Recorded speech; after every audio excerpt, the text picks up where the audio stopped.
I think it'd be good at the start to get an idea of where you stand on a scale of 0 to 10, with 0 being that you're completely fine with society's treatment of animals and you don't want to see any change, and 10 being on the other end of the spectrum, like you think we should all go vegan. Right. Where would you put yourself on that scale? I believe I would put myself closer to a 10 than anything else. I'm not vegan in myself, so I'm not very good at practicing when I preach, as I should. I'm a lazy college student, and that's also a bad argument in itself. But I'm of the opinion that there's pretty much nothing intrinsic to humans that makes them morally more deserving of rights than any animals. Even if you think in terms, there's no kind of general theory of specialness of humans that applies to all humans that wouldn't apply to animals. I know there's good arguments that they've made for, in the U.S., they're trying to make chimpanzees be legally recognized as persons because they meet concepts of rationality, autonomy, and all these different features that many different humans have that humans don't universally share, that many chimpanzees would meet, like the idea of autonomy for a chimpanzee versus a toddler, for example. They would do some studies where there are more rationalities in chimpanzees than toddlers. Right. And there's just not very good arguments for why humans are special in that regard. And if humans are just beings that deserve rights, I don't see why they wouldn't extend to animals in that sense. Right. It's hard to find a difference that might justify that difference in treatment. I suppose in the past it's kind of come from religion, where we see humans as the pinnacle of creation, perhaps, the centre of the moral universe. And maybe, that idea is kind of not around as much anymore since Darwin. Right, yeah. Yeah, and a lot of the religions just don't really take animals into effect at all. I know Buddhism, for example, one of the main starting points of Buddhism is to look at animals and be vegetarian in itself, because they use it as a starting point for suffering. So they think that all life is basically suffering, and they want to alleviate as much suffering as possible. So they don't give any reason to benefit humans over animals. And many of the examples they use in their philosophy is towards improving the welfare of animals as well. Right. So if it was true that there isn't this kind of this necessarily moral distinction between a human and a non-human, then would you say that if the suffering is equal between a human, and if I have a choice between inflicting, say, a 5 out of 10 pain to a human and a 5 out of 10 pain to a pig, all else being equal, would you say that there isn't really a moral distinction between in that choice? I think there would be intuitively a distinction, just because people are able to relate more to humans. So I think intuitively there's more of a response, but I don't really think there's a good argument morally if you're going to look at rights in terms of, sentience or in any other respect that humans have that animals do not. Right. So we're talking kind of abstractly here, so it'd be good to ask you if you've ever had a personal connection with an animal, like a emotional connection. Oh yeah, I had a cat who was my best friend for 18 years. I grew up with I've had a few other animals, but there was this one cat I got when I was about 5 years old, and he passed away only a few years ago. So I very much have strong connections with that specific animal. Right. But just from studying, because I study a lot of philosophy too, and just from the spillover effects and kind of viewing it in more of a rational lens, it doesn't really make sense to just treat animals the way we do. Yeah. Especially, they're very unnatural means in which we chase them. I know a lot of people make the argument I'll stop eating meat once lions stop eating gazelle. But the naturalness in the way that we perform those actions is not the same. Right. I can relate to your experience with the cat. I had a cat that I was kind of my best friend for a few years. I'm wondering what that relationship with your cat kind of did teach you anything about the capacities of animals? Because maybe for me it was kind of, I don't know, it was my first actual attachment to an animal, and it kind of taught me that there was a lot a complex inner life going on in there.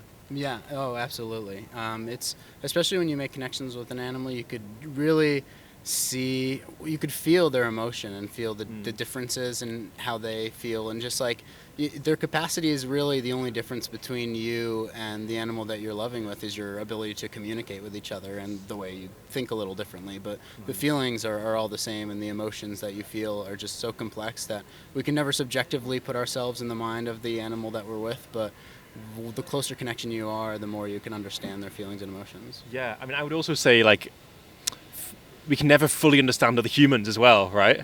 We have this flawed language, try and communicate our experience, but really we can't I can't transfer your experience and experience it myself, so I never really know what it is you're experiencing. It's true. Which is kind of sad. Yeah. But maybe that gap is larger with non-human animals. Yeah. Yeah. Yeah, and it's like if you're going to give humans moral rights to, not be treated unjustly, and you can't conceptualize the mind of another human, what makes animals any different if you can't conceptualize being in your mind either, their mind either, I mean. Yeah. I guess it's hard to think of a difference. Yeah. Something else you said that was interesting before was this idea of naturalness. And I think, correct me if I'm wrong, but I think you were saying that people often use the kind of natural argument. They say it's like natural to eat animals, like lions do. And you're saying, well, actually, if we look at what we're doing to animals, it isn't very natural. And there's like another question I want to explore with you, which is like whether, if it was shown to be natural, what we're doing to them, would that tell us anything about how things ought to be and how we should behave? I think there would be, I guess depending on who you ask, would have different opinions. I would lean more towards veganism than anything, but I know, of course, like I said, I've been bad at practicing when I preach. Mm-hmm. I obviously think that ethical consumption of animals is way better than unjust treatment of animals, but I think that if people are going to use the kind of consciousness and rationality that humans have as a justification over animals in itself, I think that's a really good argument for why we should not eat meat, if we can conceptualize why their moral rights matter, and while other animals who eat other animals cannot. Right, interesting. Yeah. Our intellectual ability means that we're able to make moral decisions that maybe other animals can't. So like the fact that we have that doesn't mean that we shouldn't. That we should continue eating them. It might suggest the opposite. Yeah, exactly. That we should really think about whether we should be. Yeah, exactly. I'm wondering if you've ever seen an animal suffer. Not in person, thankfully. I guess the closest I can get is not even close to like some of the worst treatment. I mean, you could see videos on YouTube and stuff like that, but the closest for me is not close, thankfully. Mm-hmm. But it's just animals in zoos. You could just see they're like refuse their teleological existence of life, and you see that they're caged up and not living their own way that they're naturally supposed to behave. But I haven't, thankfully, witnessed any extreme unjust treatment in terms of abuse or anything like that. Right. And you haven't seen videos of factory farming or slaughterhouse footage? Oh no, I have seen videos. I wasn't sure if you meant lived person, experience or I mean, I'm wondering when you've seen animals suffer. I don't know if there's an example, whether it's from a video or in person, that kind of had the biggest impact on you. I'm wondering if you can remember how you felt or how it feels when you see an animal suffering. I guess for me, if I'm taking myself outside of the logical arguments vein, I think for me it would just be relating the animal suffering to how I felt about my cat internally. Just kind of putting my cat in their shoes. What if you flip the entire dynamic of the world and cats were the ones who were being eaten and chickens were the ones that were domestic pets? Right. It's what's the difference between the two in terms of sentience and how they think? And there isn't much of a difference. So it's once I relate to, obviously it is a absolutely horrific thought, putting my cat in that situation, but that's how you have to do it, because I just don't see too much of a difference between how they're treated in terms of the two different animals. Right. You think it's morally equivalent?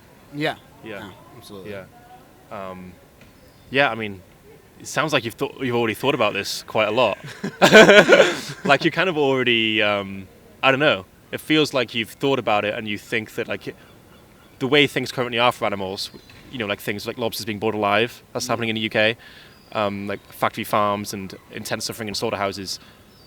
Am I right in saying that you think that this shouldn't be happening? Oh, absolutely. Yeah. You said you were 10, so. Yeah. I studied, my undergrad was philosophy, and I'm doing partially philosophy here too. So definitely been thinking about it for a number of years or so. Yeah. And is moral philosophy a particular interest? Oh yeah, absolutely. Yeah. Definitely. There's a wild amount of philosophy, but definitely one of them. So a big part of that I've thought about it and read a lot of animal ethicists. Uh-huh. Yeah, Peter Singer, I'd imagine. Yeah, I'm not a big fan of Peter Singer. He's too utilitarian for me. Oh, so, really? But yeah. Okay. I don't. Sorry. No, it's fine. I'm very utilitarian myself. Yeah, But I probably. Let's not get into that. I'm wondering if you were to imagine that in 100 years' time we are all eating vegan diets, would you see that as significant moral progress?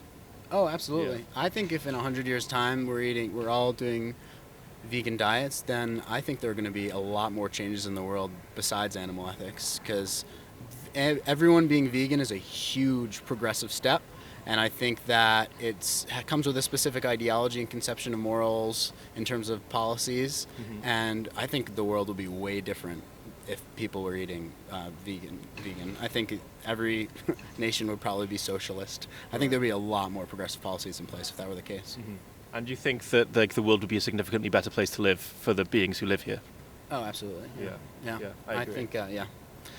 And it would just be more culturally sustainable too, environmentally sustainable. I think there would be great benefits. I think because the cows producing methane is a big contributor to global warming, and that would be a great way to help reduce global warming, which we're doing a very bad job at right now. But I was thinking that, I guess the view that you already have before we've even had this conversation is quite radical in the sense that to say that animal suffering is of equal moral significance as human suffering is a view that isn't held by the vast majority of people. But if you're right, if it is as bad, then what we are doing to animals on farm slaughterhouses is like a complete atrocity.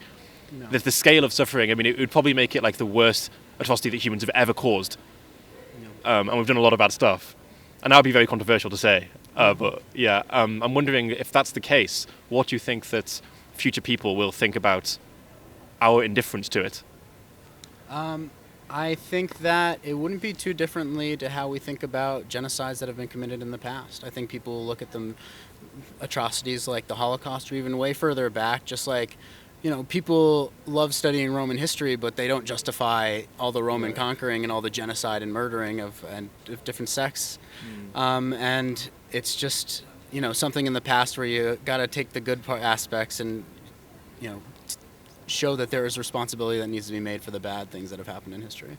Yeah, I mean, I guess it's kind of you can kind of be understanding of the people who live in this time because it's just a social norm. So it's actually we're kind of blind to it. It's like a moral blind spot. Right. And yeah, I personally think that if people saw what was happening to animals on factory farm slaughterhouses, they certainly wouldn't be okay with it. Yeah. I think the fact that we're so disconnected from it kind of allows it to continue, unfortunately. Exactly. Another interesting opinion I have too is I'm of the philosophy where you have to be okay with eating all animals or no animals. I don't see any in between.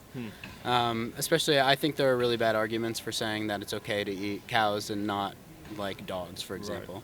I wouldn't want to eat a dog just because I have personal connections to them, but I don't think there's anything ethically wrong with it. And it also just perpetuates racist stereotypes of different cultures. There's just since I don't view any moral difference between any of them, it doesn't make any difference for which animals you should be eating. So you should be okay with eating all animals or none of them. Those are my viewpoint at least. I guess that it's kind of easier to. You're not going to have as much cognitive dissonance if it's not you doing it. Yeah. So you can it's more obvious to people that eating dogs is wrong because they haven't got all of this psychology going on that makes them feel defensive about it. I guess we all kind of see ourselves as good people, so we want what we're doing to be morally justified, right? So we don't have to think about it.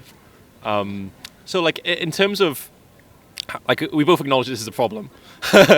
In terms of what can be done about it, I mean I guess there are multiple things that can be done. We can donate to effective animal charities. We can use our time to try and promote institutional change. And one of the things we can do, which I guess gets the most attention from activists, is individual behavior change, which I don't think is necessarily the most effective thing. I think our money can do a lot more good than our individual consumption behaviors.